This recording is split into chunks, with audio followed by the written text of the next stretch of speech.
Hello, I am दीपक त्यागी। एक बार फिर आपका स्वागत है आपके अपने चैनल अध्यात्म एजुकेशन पॉइंट में। जैसा कि आप जानते हैं कि मैं लगातार जो है मेनली मैट्रिक्स और डिटर्मिनेंट पर क्लासेस दे रहा हूं और मैंने इससे पहले जो वीडियो बनाई थी उसमें मेनली फोकस किया था माइनर्स एंड कोफैक्टर पर।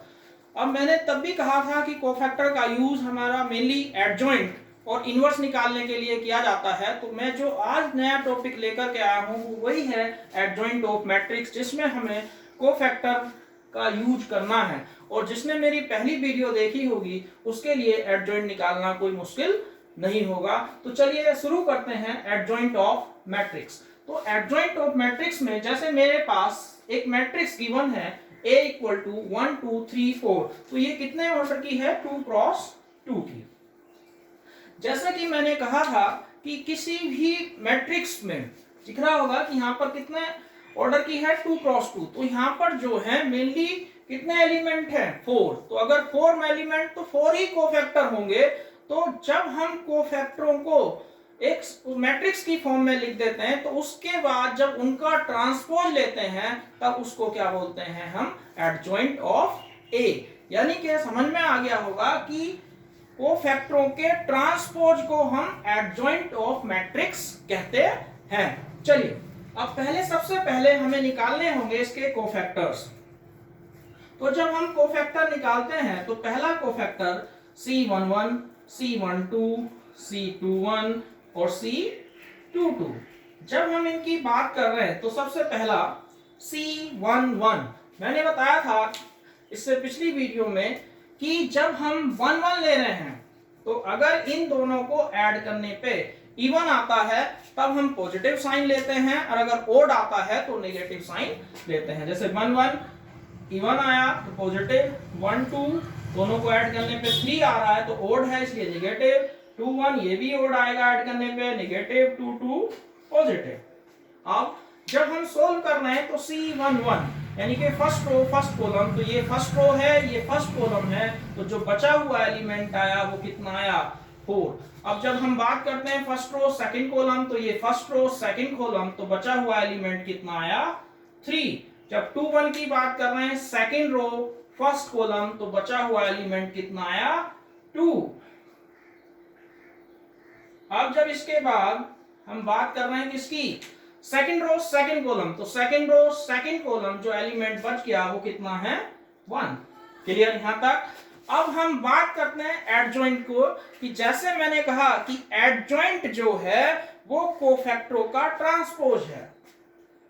तो अगर हम यहां लिखते हैं एडजॉइंट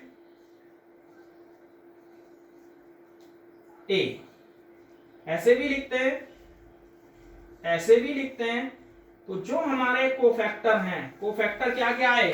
4 -3, जो जहां है वहीं लिखो। जैसे 1 1 को 1 1 की जगह, 1 2 को 1 2 की जगह, 2 1 को 2 2 की जगह, और ये 1।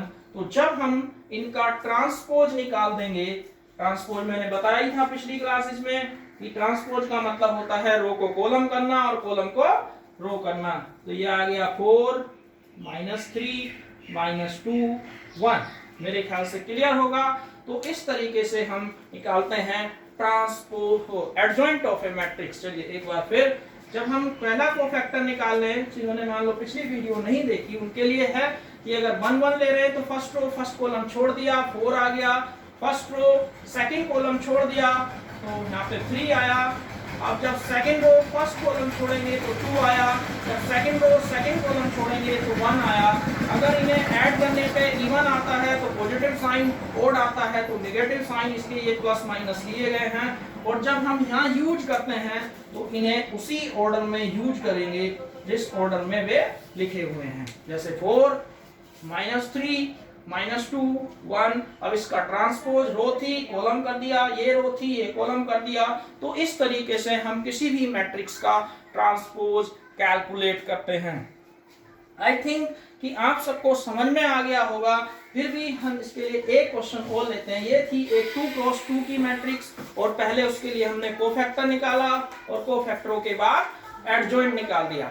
अब इसके बाद हम लेते हैं एक 3 क्रॉस 3 की मैट्रिक्स। जब हम 3 क्रॉस 3 की मैट्रिक्स की बात करते हैं तो उसमें भी बिल्कुल सेम होगा। पहले हमें क्या निकालना पड़ेगा, कोफैक्टर। अब की बार थोड़ा मैंने जैसे पहले विस्तार से बताया था, इस बार हम कोफैक्टरों को डायरेक्ट निकाल लेंगे। जैसे कोई क्वेश्चन ले लिया हमने,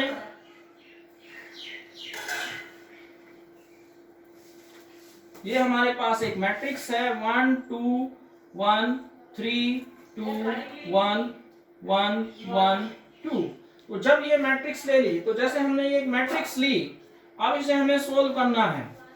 तो सबसे पहले जब मुझे एडजॉइंट निकालना है, तो एडजॉइंट के लिए किस चीज की जरूरत पड़ेगी, कोफैक्टर होगी। तो सबसे पहले कोफैक्टर निकालते हैं। कोफैक्टरों में C11 C11 C12 C13 C21 22 23 31 32 33।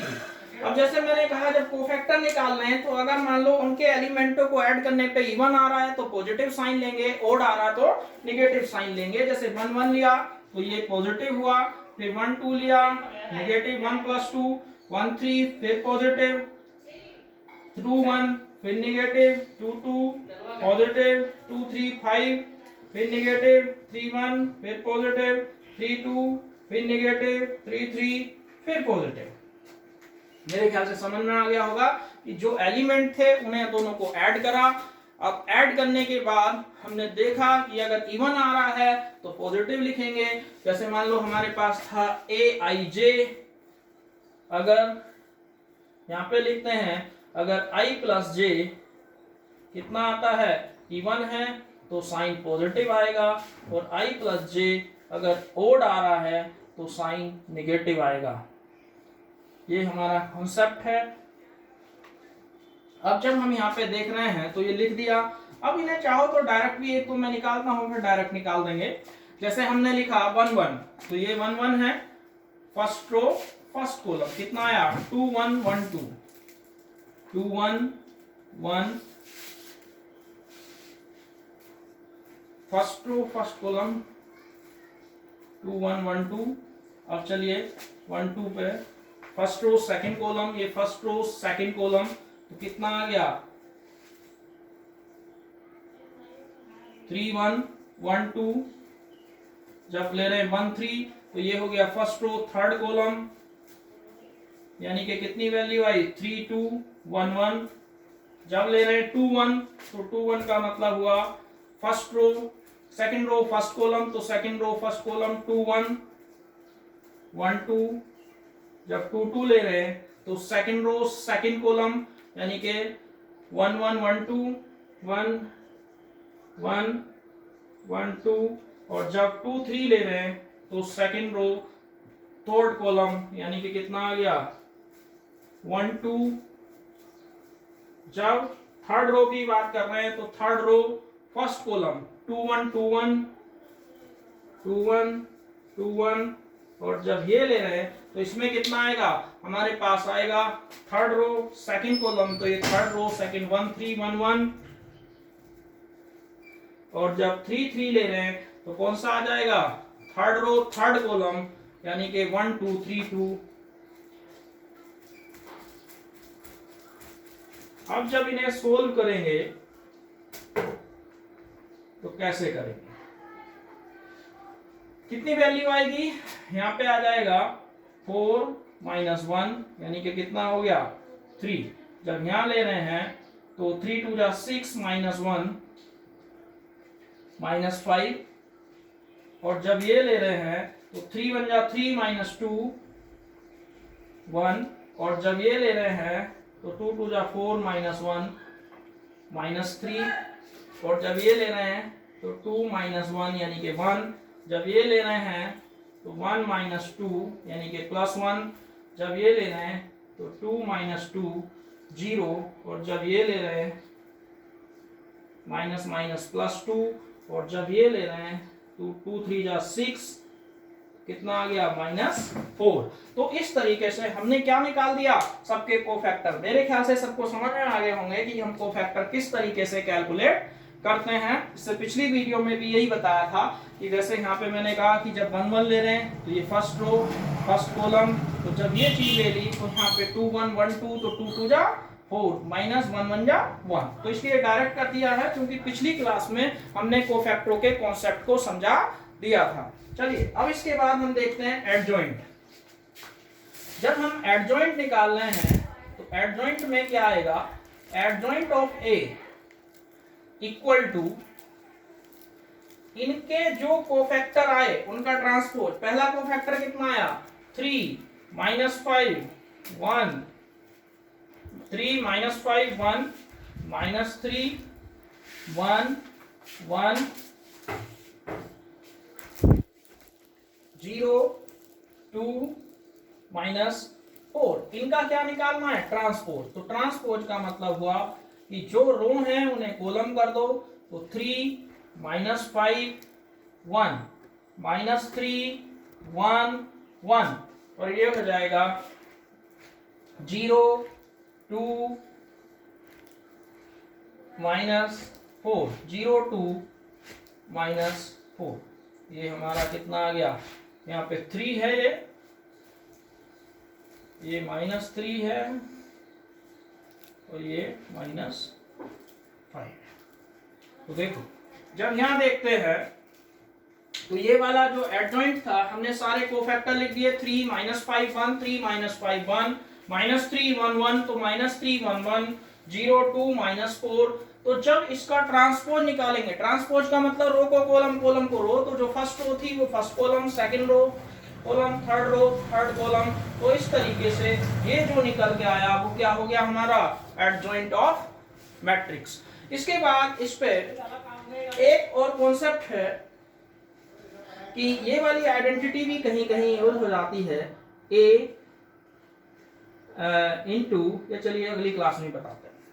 Mainly जैसे हमने कहा कि एडजॉइंट ऑफ मैट्रिक्स, तो मेरे ख्याल से सबको क्लियर हो गया होगा कि एडजॉइंट ऑफ मैट्रिक्स कैसे निकालते हैं और किस तरीके से निकालते हैं।